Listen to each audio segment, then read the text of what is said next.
Saro sa mga tinututukan kan Ateneo de Naga, ang sektor kan edukasyon. May mga programang ipinapautob sa mga partner communities kan universidad, tanganing matabangan ang mga estudyanteng may mga pangangaipo. Saro na digdi ang tulong dunong na 5 taon nang ginigibo sa San Nicolas Elementary School sa Banwaanin, Kanaaman. Kaibaan Ateneo de Naga University Center for Community Development Volunteers sa pakikipagtabangan kan gobyerno lokal din Kanaaman, Rotary Club of Naga, Philippine Business for Education, asin opisina ni Senador Leila de Lima na utob ang obheto kan aktibidad na mapagyaman pa ang kalidad nin edukasyon sa tabang kan manlain-lain na aktibidad para sa mga kaakian.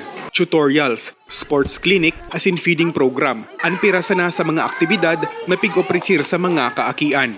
Sigun sa partukdo kan eskwelahan na si Sheila Pante, nagmarhay ang performance kan mga estudyante lalo na sa pagbasa kan naglaog ang tulong-dunong sa eskwelahan. Dati yung reading assessment nila, yung problema sir, medyo mahina pagbasa pagdating sa English.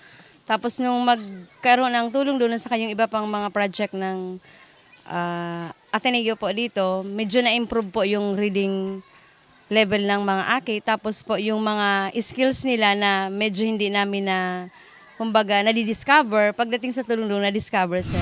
Emosyonal man na nagpasalamat ang nagkaperang estudyante na produkto kan tulong-dunong. Salamat po dahil marami kami natutunan. Salamat po sa lahat. Salamat po sa lahat na pagtuturo. Nagpasalamat sa Ateneo asin iba pang mga organisasyon na nagtarabang sa tulong-dunong. Ang teacher in charge kan San Nicolas Elementary School na si Romel Quintana. Inot na inot sa gabos, nagpapasalamat ako na iguang araw ko ng aktibidad ang Ateneo, wherein si mga aki, si mga ang community naging active sa school and inita ko lang bagay para sa mga aki. Nagpapasalamat ako especially kay Sir Aldrin na pedagos na ipapadagos sa masunod pang mga taon. Sa sunod na taon na ang pang-anom asin huring taon kan tulong-dunong sa San Nicolas Elementary School.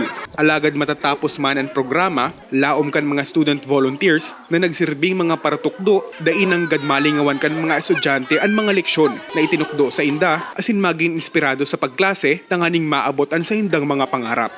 30 Baudin, CCD News.